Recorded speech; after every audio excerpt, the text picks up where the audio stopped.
Firmato a Venezia l'accordo tra il gruppo Rinascente e i sindacati, accordo volto a tutelare e ricollocare i lavoratori dopo la chiusura del punto vendita di Piazza Garibaldi.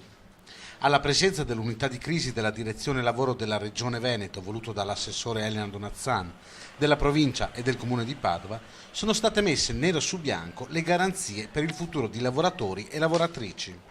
Chi ha accettato il trasferimento in un'altra sede del gruppo riceverà un contributo economico, mentre per la maggior parte dei lavoratori che resteranno senza lavoro verranno condivise misure di sostegno al reddito. L'azienda ha inoltre garantito i finanziamenti per una veloce ricollocazione dei lavoratori, punto questo centrale della trattativa per garantire agli addetti alle vendite un futuro occupazionale. Il gruppo Rinascente ha inoltre garantito la propria disponibilità a valutare prioritariamente le candidature dei lavoratori già occupati a Padova, qualora decidesse in futuro di aprire un nuovo sito nel territorio. Anche il Comune di Padova si è impegnato a convocare appositi tavoli d'incontro tra le organizzazioni sindacali e i soggetti che si insedieranno negli spazi di Piazza Garibaldi, finora occupati dalla Rinascente.